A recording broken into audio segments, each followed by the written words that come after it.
ஜெயந்தி விது vlogs. இன்னைக்கு நம்ம என்ன பார்க்க போறோம்னா ரோட்டுக்கடை சுண்டல் பார்க்க போறோம்.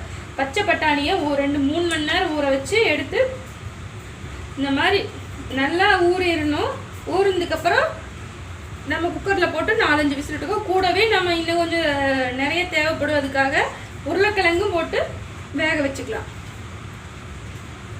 பட்டாணிக்கு உருளைக்கிழங்கு தேவையான அளவு உப்புமே மஞ்சத்தூளும் போட்டு வேக வச்சுக்கலாம்.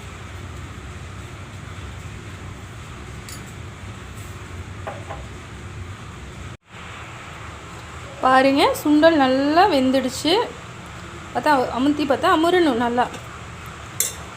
இது உருளைக்கிழங்கு நல்லா வெந்துடுச்சுங்க. அப்புறம் இதுக்கு நம்ம மசாலா தயாரிச்சுக்கலாம். மசாலாவுக்கு ஒரு 2 பெரிய வெங்காயம், 2 அளவான சைஸ் தக்காளி, கொஞ்சம் இஞ்சி, பூண்டு, இதை மிக்சியில் போட்டு ஃபைன் பேஸ்ட்டு அரைச்சி எடுத்துக்கலாங்க.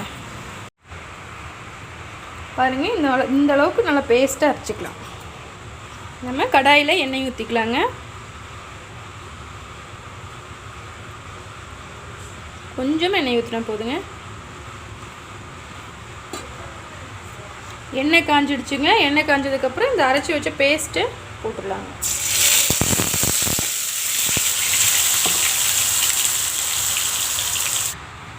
இதுக்கு கொஞ்சமாக கரம் மசாலா சேர்த்துக்கலாங்க.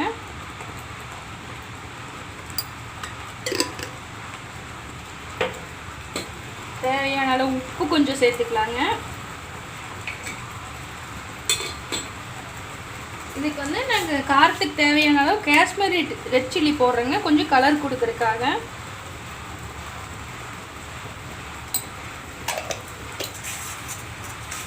பச்சை வாசனை போகிற அளவு நல்லா வதக்கிக்கலாங்க. லைட்டாக இந்த உருளைக்கிழங்க மசிச்சு விட்டுருலாங்க. வாங்க இப்போ அந்த செஞ்சு வச்ச மசாலா எப்படி இருக்குன்னு பார்த்துடலாம்.